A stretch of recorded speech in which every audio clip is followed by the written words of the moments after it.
네, 안녕하세요. 라시센스 2030입니다. 요즘 정말 정신이 없는 것 같아요. 저번 주 그린란드 때문에 이제 주가가 떨어졌다가 이제 하루 만에 원복이 됐죠. 그리고 나서도 뭐 계속 이슈가 있습니다. 뭐 최근에 셧다운 얘기도 나오고 너무 많은 이슈 때문에 좀 피곤해요. 그래서 오늘 좀 그런 생각이 들더라고요. 이러한 매크로들을 전부 알아야 할까? 그러니까 매번 체크하고 계속 관심을 기울여야 할까? 좀 이런 의문이 생겨가지고 오늘 좀 정리를 해보고 두 가지에 대해서 말씀을 드려보겠습니다. 예, 첫 번째는 매크로를 계속 귀 기울여야 할까에 대해서 한번 얘기를 해보고, 두 번째는 AI 열풍이죠. 이게 계속 지속될까입니다.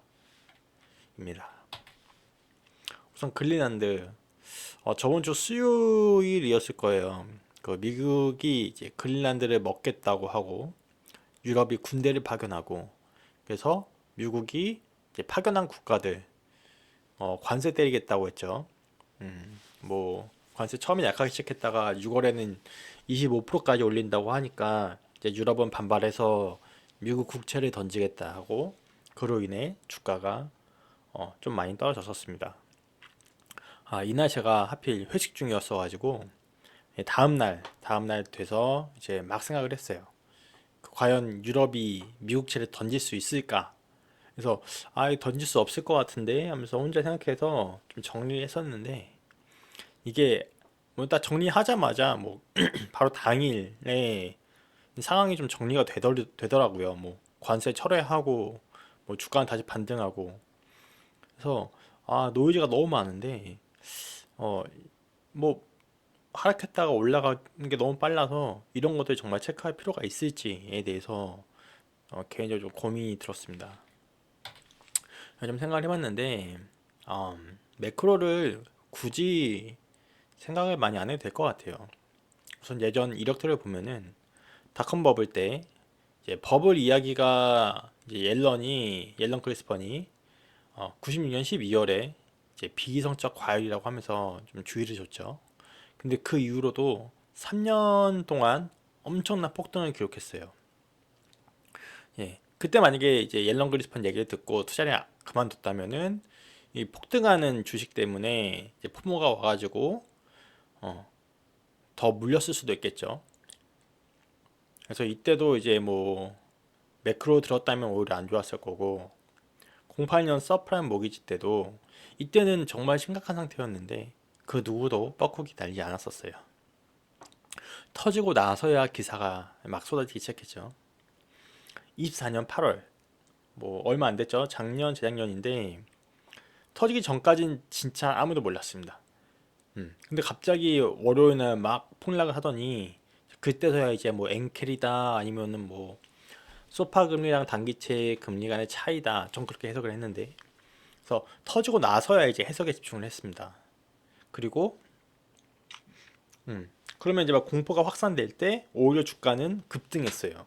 되게 빠르게 회복을 했죠.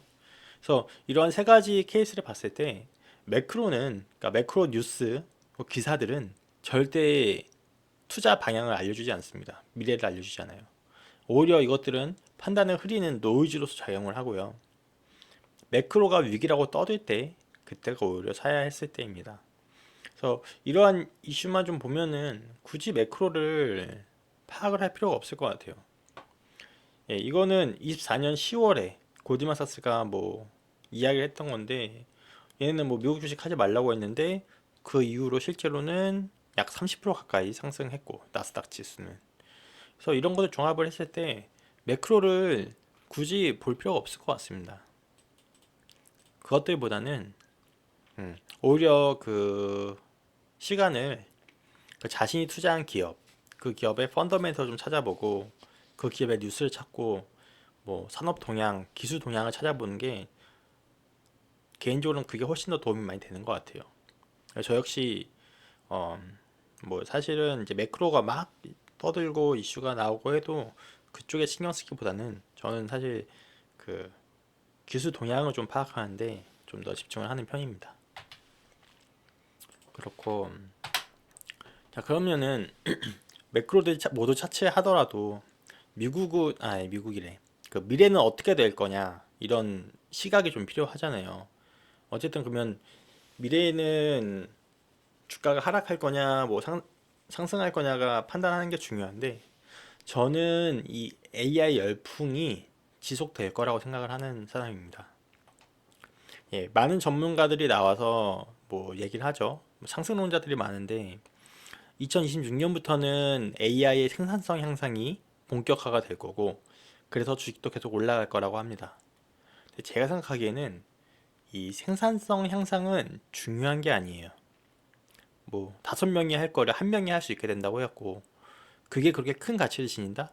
전 그렇게 생각을 안 합니다. 뭐 AI를 통해서 뭐 혼자서 할 수 있는 게 많아져 가지고 1인 유니콘 기업이 가능해진다. 그건 가능할 수 있는데 그게 무슨 가치가 있냐는 거죠. 오히려 5명, 10명이 모여서 협업을 해가지고 유니콘 기업을 만드는 게 토론을 통해서 새로운 아이디어가 나오고 더욱더 혁신을 가속화시킬 수 있는 구조일 건데 한 명이 모든 걸 할 수 있는 게 정말로 그게 좋은 거냐라고 생각을 했을 때 저는 그렇지 않다고 봐요. 그래서 사람들이 떠드는 이야기하는 생산성 향상은 AI의 본질이 아닙니다. 제가 AI 중요하게 생각하는 것은 뭐냐면은 과학 발전 속도가 AI로 인해 기하급수적으로 그러니까 정말로 빨라지고 있다는 거예요. 이번에 그 스탠포드에서 나온 기사인데 AI끼리 신약 개발을 시켰어요. 그러니까 가상을 시킨 건데 얘네가 단 며칠 만에 92개의 새로운 나노바디를 설계를 했고 그중 2개는 기존에 저희가 갖고 있던 인류가 갖고 있던 것보다 더 개선된 결합력을 보이면서 유망한 후보군으로 떠올랐어요. 그러니까 기존에는 사람들이 뭐 하나하나 다 해보면서 신약을 개발을 했었다면은 이제는 AI를 그냥 야 너희끼리 개발해 해놓으면은 자기들에게 돌아가면서 며칠 만에 그 결과를 가져온다는 거예요. 그리고 그 결과가 생각보다 워킹을 잘 하고요.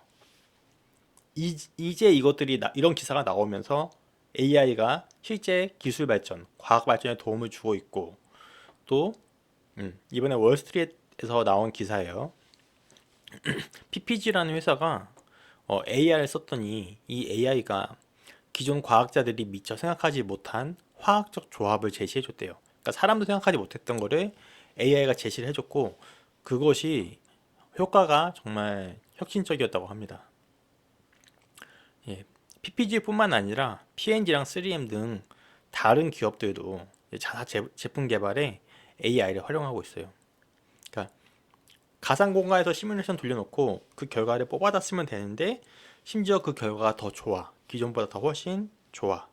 이것은 그 기존의 기술 개발이나 과학 발전을 정말로 매우 빠르게 가속화시키는 거거든요. 이제 이러한 가시적인 효과가 보이고 있고 또 올해 어떤 걸 생각하냐면은 올해는 반도체 발전이 눈부신 한 해가 될 거라고 저는 생각을 합니다.